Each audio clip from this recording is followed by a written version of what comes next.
arrivé, il y a qui fait des ordres, il y a qui a cherché créer confusion, créer panique, tout ça. Donc, les infractions au décret référendaire, tu as supposé énumérer dans le cadre du décret pareil. L'observation du référendum, ça c'est pour le panneau, pour la société civile. Décret a supposé dire comment ça doit être fait, les organisations qui sont habilitées à suivre le processus et comment valider la validation même du processus. Donc, l'observation, c'est une étape importante dans le cadre de ce projet. Et puis la proclamation des résultats. Donc, à un certain moment, les résultats sont proclamés et dans la proclamation des résultats, ça peut arriver que c'est le oui qui l'emporte, ça peut arriver que c'est le non.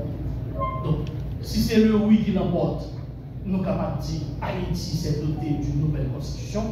Si c'est le non, la constitution de 1987 a demandé le blanc debout. Nous n'avons pas décidé de changer. Donc à ce moment-là, ça permet que nous entrions dans la critique que nous-mêmes nous faisons sous projet, avant projet qui proposé. Moi-même, position pas, c'est que nous ne sommes pas encore là. Il faut travailler toujours. C'est-à-dire, si c'est avec projet, ça j'aime bien de mon point de vue que nous allons dans les questions et élections, je pense que nous sommes capables. Il y a un problème qui pose la question et le financement. Tout d'abord, quand nous regardons les 4 problèmes majeurs, faisons ça avant ça. Ok. Là, nous avons les résultats. Non, les 4 problèmes majeurs. Premier problème, non, la sécurité. Si la situation était janvier là, on ne pas par quel moyen nous allons rentrer dans le processus de révision de la Constitution, nous allons faire un référendum. Moi, dans le matin, en pile nous exprimer de manière claire et sans équivoque, on ne peut pas parler de processus référendaire, de référendum dans les conditions actuelles, sans résoudre le problème de la sécurité. C'est comme si ce sont des défis que nous gagnons. Eh bien, nos conditions que nous avons là, c'est irresponsable pour nous dire que nous allons faire le monde à voter. Nos conditions différentes par le passé, nous voyons qui ça passé dans l'élection. Nous voyons les gens qui mourent. Nous avons des témoignages déjà. Figure nos conditions pareilles, côté que c'est la délinquance, côté que c'est l'insécurité généralisée. Moi-même, par qui gens, nos citoyens, pour lever, regarder, voter dans le processus de référendum. Lorsque nous connaissons la ville cardiaque. Donc, c'est-à-dire que la première question qu'il faut résoudre, c'est la question de sécurité. Là, nous finissons résoudre la question ça ne va pas dire que nous ne pas continuer de réfléchir sur la question, nous avons toujours réfléchi, mais nous connaissons, une fois que le problème de sécurité a jugulé, là maintenant, on peut rentrer calmement, en toute sérénité, dans le processus référendaire. Deuxième problème majeur, les déplacés. Les déplacés nous posent un problème pour le registre référendaire, pour le CEP. Moi-même, je ne sais pas qui, je pas quel moyen, si nous disons faire élection, moyen traditionnel, ne pas entrer dans le vote électronique, j'aime proposer à travers mon ouvrage voter autrement en Haïti, le vote électronique au cœur de la réforme électorale, méritez-nous aller dans une proposition qui fait. Si nous ne pas entrer dans nos schémas comme ça, nous disons faire élection, j'aime bien l'habitude de faire là, je ne sais pas quel moyen nous allons passer. Parce que le registre électoral là qui ça fait, il enregistre tous citoyens et citoyennes par rapport à leur adresse physique, aux théorités, et c'est en fonction de ça, ils ont canalisé tout-même pour voter tel côté. Dans les conditions normales, par le passé que nous avons fait l'élection, nous avons tout problème à poser, le que les gens qui étaient Carrefourfeuille et puis on mettait pour voter Pétionville. Les gens qui étaient là-bas, ils voulaient voter Carrefour. Et même la Bonave. Figurez au coup, il y a là une situation. Ça. Maintenant, quelle réflexion qui est faite à ces points, assez poussées, pour nous dire que nous allons résoudre le problème, ça, le problème de déplacer. Ce n'est pas un problème qui est capable de résoudre comme ça. C'est-à-dire qu'il faut que nous jouions nos formules. Et donc, tant que le problème de déplacer existait, il va donner question registre électoral là, plus compliqué pour faire travail. Troisième problème majeur, c'est la question de la logistique. Ça, c'est le CEP qui peut répondre à cette question. Est-ce que les matériels et les équipements sont déjà disponibles? Nous disons qu'on va faire le référendum. Est-ce que nous parlons? Est-ce que tout élément que nous avons besoin, est-ce que nous gagnons? Ce n'est pas au moment que nous finançons et que nous allons rendre compte que pour bon matériel nous allons gagner, après ça, nous allons chercher des excuses. Ça nous dit le travail, ça nous sert pour les questions. Quatrième problème majeur, c'est le budget. Mes amis, moi je m'écris, moi je dis à chaque fois que j'ai occasion d'intervenir sur question, à chaque fois que j'ai occasion d'écrire, on parle de cette question, on dit. Les élections, c'est un attribut de souveraineté. Son peuple qui a choisi dirigeant. Mais est-ce qu'on peut laisser à ce que ce soit un autre peuple qui vous donne les moyens de pouvoir organiser des élections pour vos dirigeants? Pareil, ça sont questions. Quand on commence à réfléchir, moi-même, la proposition que j'ai faite, c'est d'avoir en Haïti un fonds de souveraineté. Je reprends, un fonds de souveraineté. Côté que, dans le fond, ça, nous avons deux questions à adresser là-dedans. Il est là pour deux dépenses. Dépenses de sécurité, c'est-à-dire pour constituer, reconstituer nos forces de sécurité, l'armée et la police, les besoins matériels, les besoins d'équipement, nous ne sommes pas capables de notre peuple pour équiper nous. Nous-mêmes, nous disons ça en charge. Et puis, les questions électorales. Tant que nous quittons, c'est l'autre monde qui a pas de l'argent pour nous faire élection, il a décidé qu'ils ont une élection faite. Et je nous décide que nous gagnons l'argent par nous disons, bon, nous n'avons pas de problème, nous avons bien observé, s'il vous plaît. Mais nous avons fait l'élection dans toute souveraineté. Le ça, nous avons des changements dans le pays. Donc voilà pourquoi, cette question-là, c'est le pouvoir exécutif qui peut répondre. Avons-nous de l'argent suffisant pour organiser le référendum constitutionnel et les élections après, par la suite, ou est-ce qu'on doit attendre la générosité d'autres peuples soi-disant à nous? Pas de raison vraiment dans la question ça. Ne vous faites pas merder. Maintenant, l'avant-projet qui est proposé, je viens de dire que son texte, de mon point de vue, qui est un pile problème là-dedans, nous sommes dans résoudre avant de ne pas tomber dans le chou, que dans ça que les gens disent. Premièrement, la question de la méthodologie. Moi, je l'ai un article qui sous Nouvelliste que nous avons adressé la question de la méthodologie. Par rapport à l'importance de tel projet, moi estimé, il est vrai que ma rien contre ces braves citoyens, c'est des d'éminentes personnalités que nous avons pris le respect pour eux, qui chita, qui travaillent, qui font une proposition de nouvelle discussion. Mais de point de vue de démocratie participative, d'inclusion, m'estimez que gagner une assemblée constituante. La cinquième avantage qu'on a avec une assemblée constituante, au papier avec un petit groupe qui choisit, et là-dessus, il va avoir une collectivité représentative de la population, de toutes les sensibilités. Tout le monde fait partie de l'Assemblée constituante, quel que soit le secteur représenté. Ça, c'est pour l'avantage du barreau. Ça dit l'avantage de la légitimation du processus et de l'appropriation du processus. Le travail qui fait là, il est capable de constituer, à mon sens, un document de projet pour l'Assemblée constituante.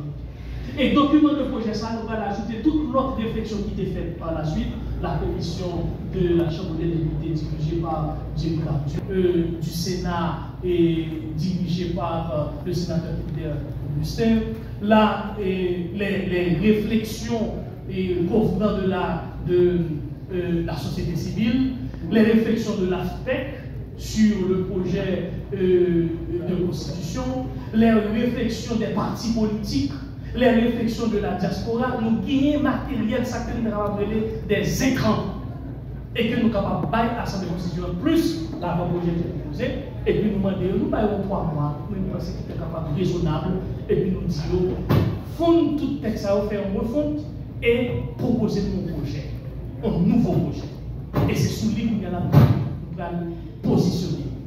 Donc, c'est-à-dire pour moi, il n'est pas encore trop tard parce que plutôt nous miser de nos côtés, dans nos faire. Bah, pour dire, on a pressé. Si c'est international, la il faut être capable de mesure pour dire, écoutez, là, il s'agit de notre avenir, de l'avenir de nos enfants. Donc, nous ne pouvons pas compter sur ça. Et nous ne pouvons pas compter sur ça. Nous sommes peuple souverain, nous faisons bagarre toute souveraineté. Il faut dire ça. Et nous prenons temps pour le faire. Donc, c'est la méthodologie, moi-même, je pense qu'il n'est pas encore trop tard de constituer une assemblée constituante et de lui soumettre toute la documentation, toutes les réflexions qui ont déjà été produites, y compris la recette d'un projet, et nous demander pour nous faire une nouvelle proposition. La deuxième question, le régime politique. Écoutez, moi je suis professeur de sciences politiques à l'université. L'un, lui, avant le projet, moi, la première difficulté que nous pouvons gagner avec les étudiants, si on pose une question, on dit, professeur Augustin, qui régime politique la Constitution ça pose? Ma difficulté pour vous. Est-ce un régime présidentiel? Est-ce un régime parlementaire? Est-ce un régime semi-présidentiel, semi-parlementaire? Est-ce que c'est Haïti? Alors que, proposition, il y a des propositions qui ont été faites, moi, j'ai proposé. Si nous rentrons dans le régime présidentiel, on devrait dans le régime présidentiel. D'ailleurs, j'ai comme l'impression qu'il y a un consensus autour de la question, c'est-à-dire que où il y a un président qui monte avec, qui fait campagne avec vice-président et qui automatiquement les monte gouvernement. Question pour les ministres qui est capable de passer pour ne pas compliquer les questions et puis pour ne pas mélanger quelques dans la question. D'ailleurs, j'ai l'impression qu'on a été traumatisé par cette affaire de primature du Premier ministre. Donc, nous sommes capables de mettre de côté nos bons présidents, nos vice-présidents, nos bons gouvernements. Bien entendu, on aura toujours le Parlement qui, même quand le gouvernement monté, qui procédait à un processus de validation des membres du gouvernement. C'est-à-dire qu'ils ont étudié le dossier quand même quand ils sont en poste. Et si toutefois le Parlement relève des incohérences ou des problèmes de légalité de constitution, de constitutionnalité autour de membres, ils ont signalé et à président et puis ils ont retiré le. Donc c'est un peu ça. Nos régimes, si c'est présidentiel, il faut aller jusqu'au bout de l'âge. Ensuite, la réduction de l'âge électif. Et là, je pense que ça fait un débat. Moi-même, les positions, pas respecter les positions de tout le monde. Je pense que c'était un an et néotigeant et trop bas. Je ne sais pas pour qui raison. Et il y a des gens qui ont parlé de la jeunesse, mais à 25 ans, on est encore jeune. Et je crois que je n'ai pas parlé de la jeunesse, on a parlé de notre d'âge qui sortit de 15 à 35 ans. Donc, ce qui signifie, moi-même, comprendre, et pour si on mettait 40 ans pour 35 ans pour nous, on a descendu à 30 ans. Mais pour rentrer, occuper une fonction si importante dans l'État avec maintenant, l'un que les étudiants gagnent en pile jeune avec un projet fini l'école toujours, gagnent c'est à peine ils ont à l'université, ils ont beaucoup sur le marché du travail, ils ont expérience pour rien, ils ont maturité pour rien. Moi-même, je pense que nous n'avons pas besoin de faire des bagailles et juste pour vous faire plaisir. Ils ont aussi son texte très important. Parce que je pense que 25 ans sont très raisonnables. Ensuite, la question du gouvernorat. Le gouvernorat qui est proposé. Et moi-même, je pensais que là, nous allons au genre de fond. Parce que le gouvernorat est une division administrative. Il y a des pays où les départements, il y a des pays où les provinces, il y a des pays où les régions. Ça dépend de la taille de la population, ça dépend de la taille du territoire.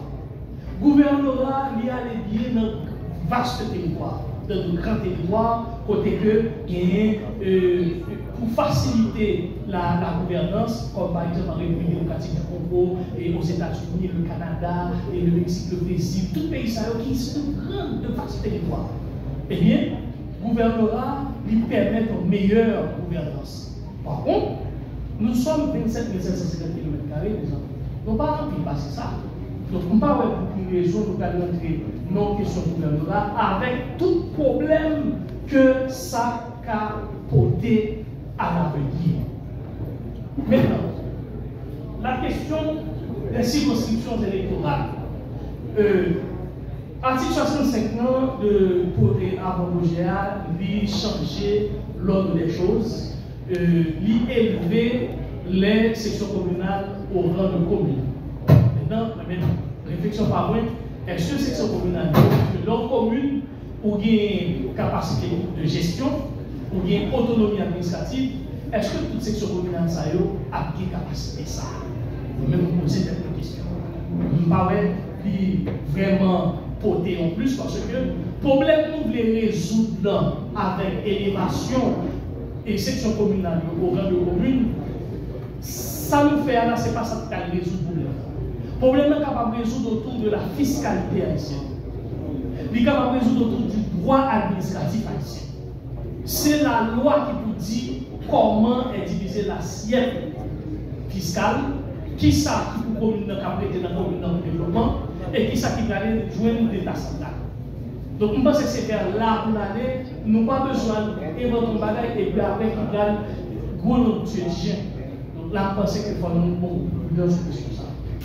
Sixièmement, les conditions d'éligibilité, et nous avons participé à jamais. L'autre question, c'est par rapport à l'article 73, l'article 78. Nos conditions d'éligibilité nous dit, par exemple, et pour les citoyens et pour sénateurs, il faut qu'ils ne pas renoncer à la nationalité. Et en même temps, nous ouvrons possibilité pour la diaspora, pour que la diaspora puisse participer à la vie politique. Et ça sont des dispositions qui carrément excluent la diaspora.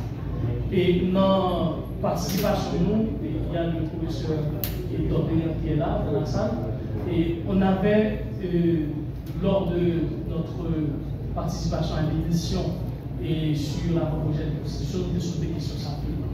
Et je pensais que nous étions sous-même nos dons à la question simple. Je pensais que nous avons supposé gagner l'autre alinéa de la constitution ça, qui permet que, qui dit pour les circonscriptions où sont représentés les Haïtiens vivant à l'étranger, eh bien, l'article, l'alinéa A de l'article 73 et l'article 62 ne s'applique pas. Son façon pour que, au moins, nous ayons effectivement possibilité pour nous participer dans la question politique. Sinon, il y a toujours été dehors. Article, c'est les juges à la Cour de cassation, avis. Le premier réflexe, il faut retourner dans la question à vie, ça encore. Aïe, aïe, aïe. Et nous avons cité encore M. Loriot, puisque là, et bien pourtant, intervention ça a été fait. Il a dit que, et si, chemin faisant, dans l'application de la Constitution, il y a l'autre entité qui dit, pour qui ça c'est seulement juge à vie, pour que ça ne peut pas aller. Question à vie, ça faut faire très attention. Moi-même, je ne peux pas penser que 10 ans que nous démettons pour un juge à la Cour de cassation est un problème. Parce que, généralement, par rapport à processus de nomination à la Cour de cassation, le citoyen arrivé, il est en l'âge déjà avancé. Et ça, nous ne pouvons pas voir dans le juge à la Cour de cassation. Donc, ce qui signifie qu'il ne faut pas mettre des dispositions qui peuvent paralyser l'instance. Parce que ça arrive donc il y a des juges qui, par rapport au poids de l'âge, qui ne peuvent plus exercer la fonction, mais vont démissionner. Bien, si on va démissionner, on paralyse pour nommer nous.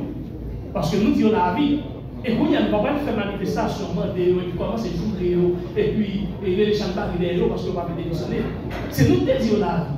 Et si nous disons la vie, il faut accepter. Donc, moi-même, je pense que ça, quand on réfléchit sur cette question, est-ce que c'est une bonne chose pour nous? L'article 173, un problème majeur il posé, et il était déjà dans la Constitution amendée. Moi-même, je pense que son bagage, même quelle que soit la Constitution nous allons faire, il faut que nous modifions la question ça parce que c'est capable de nous un petit problème. Il stipule ainsi. Le Conseil électoral est chargé d'organiser, de contrôler en toute indépendance l'indépendance, moi je dis ça, l'indépendance, toutes les opérations électorales, ça veut dire sur tout le territoire de la République. Sur tout le territoire de la République. Jusqu'à la proclamation des résultats. Et l'élection nous dit que nous allons faire dans la diaspora pour compatriotes qui passent dans le pays. Nous ne pouvons pas demander au faut rentrer à Haïti de côté. Ce qui signifie, moi, la suggestion que j'ai faite, c'est d'enlever seulement cette partie de cette disposition qui dit sur tout le territoire de la République là. Faire ça toujours correct, il ne pas dénaturer l'esprit de l'article. Si nous dit le Conseil électoral est chargé d'organiser et de contrôler en toute indépendance toutes les opérations électorales jusqu'à la proclamation des résultats. Maintenant, en tant que juriste que je suis, pour qui ça nous dit que si parti ça sur tout le territoire national parce que souvent on organise des élections non notre pays, c'est-à-dire pour les citoyens de l'extérieur, pour qu'à jouer là pour vite faire, un groupe de partis politiques qui sait que c'est constitutionnel là, c'est le qui est en place. Et puis nous demander pour prononcer sur l'inconstitutionnalité élection ça va fait là, parce que le pas fait sur le territoire pays. Or nous dit sur tout le territoire. Donc il ne faut pas mettre des dispositions qui sont capables de problème par la suite. La loi, attention, la loi, surtout la constitution d'application libre, il ne faut pas faire l'esprit sous constitution, il ne faut pas faire l'esprit sous loi. L'élévation de la section communale de parler de vie. Élection au second degré, je pense que c'est une pierre d'achoppement que nous gagnons avec la constitution de 47 amendements, certaines pages de nous comprenons que la constitution n'est pas capable de dire toute bagaille. Maintenant, ce qu'il faut des lois d'application. Mais il y a des si précisions que la constitution a apportées. En Haïti, on a toujours eu des constitutions, on dit procédurales et prescriptives. C'est-à-dire procédurale, c'est la constitution qui prévoit des mécanismes de fonctionnement des institutions. Et nous habitués à la constitution ça. Et là, on ces mécanismes ça pas clair. Il n'est pas clair dans la constitution amendée, il n'est pas clair dans la proposition proposée. Comment est-ce qu'on va procéder pour les élections au second degré dans les assemblées? Et si ça n'est pas clair, on a le même problème encore par la suite. Maintenant, par rapport aux élections générales, il y a deux scénarios qui se présentent à nous. C'est une ou l'autre. Il n'y a pas trois. Premier scénario, la nouvelle constitution. La réforme, le référendum a eu lieu. La nouvelle constitution a remporté le référendum. Le oui l'a remporté sur le non. Le peuple haïtien dit nous voulons projet ça et nous proposer. Maintenant, comment est-ce qu'on va réaliser les élections générales? Parce que on nous contente pour que nous révisions totalement la constitution, le nouveau projet, et puis pour nous tout ça dit, c'est-à-dire combien de postes à pouvoir, parce que pas oublier, un article de la constitution qui dit que les arrondissements, je crois 65 ou 68, qui dit que les députés proviendront des arrondissements. Donc ces arrondissements, les arrondissements sont des circonscriptions électorales. Mais bon, on l'a faut corriger tout. Il a dit que, eh bien, il est possible de créer d'autres circonscriptions dans les agglomérations, dans les grandes agglomérations. Nous ça posé une dichotomie entre arrondissement et agglomération. C'est-à-dire que là encore, il faut aller jusqu'au bout de la logique. Plutôt on a dit dans les arrondissements les plus denses, pour que nous mettions dans les arrondissements. Pour que si nous voulons créer d'autres circonscriptions électorales, sinon ça va créer des problèmes. Donc, le nom il est là, il faut nous capables de définir, et bien, pour combien de postes nous allons faire ici? Ça, c'est la première question. Et puis, il faudrait analyser également le poids économique de la nouvelle constitution. Parce que ça va faire dans le cadre de cette. Le poids économique est important pour nous parce que quand on regarde, est-ce que nous mettons un système que nous avons supporté et que nous avons des moyens pour nous? Deuxième question. La même fille fait tout le calcul ça. Supposons que le référendum a échoué, c'est-à-dire le non, c'est pas que le référendum a échoué, c'est-à-dire le non l'emporte. Parce que il va obliger, c'est le oui qui l'emporte. Maintenant, si le non l'emporte, ça veut dire que le peuple haïtien a décidé souverainement qu'il ne pas projet ça nous proposer là, et que maintenant nous décidons de toute manière de poursuivre, sans nous camper sur question et référendum, nous disons pas faire deuxième tentative comme on fait les Chiliens, nous disons nous allons faire élection. Donc à ce moment-là, nous allons faire sous l'égide de la Constitution de 1987 à B. Et là, ce que je propose, pour ne pas tomber dans le jour, ce serait qu'il y ait un consensus sur le cycle des mandats. Parce que c'est pas ça qui est posé, pas quel problème, et il y a un problème encore. Mais ça, c'est majeur. Il y aura dit nous que l'élection vite faite, il devrait faire tel député réputé que des fonds mandats déjà, etc. Il faut nous résoudre sur ça. Le cycle des mandats pour ne pas tomber dans d'autres difficultés. J'ai voulu vous faire cette présentation pour vous expliquer. Nous sommes peuple souffrant. Nous avons pile de problèmes, mais c'est nous pour résoudre le problème. Maintenant, c'est comment nous allons le faire. Je propose qu'on travaille en sérénité. Il faut nous battre tête nos sérénité qu'il faut pour que nous adressions ces problèmes. Parce qu'il y va pas uniquement de nous autres, il y va également des générations futures. Qui s'en a quitté pour petit monde, pour petit nous. Le plus souvent, nous toujours nous-mêmes et nous pas l'avenir. Nous le présent, nous pas l'avenir. Aujourd'hui, je vous invite à regarder vers l'avenir. Comment nous allons rentrer dans le futur. Nous voyons tout ça qui a passé dans notre temps, pas oublier. Si nous étions comme ça, il y a oublié nous, et si nous oublions, eh bien, c'est ce travail que je vous invite en toute sincérité, en bon patriote que nous sommes. Merci.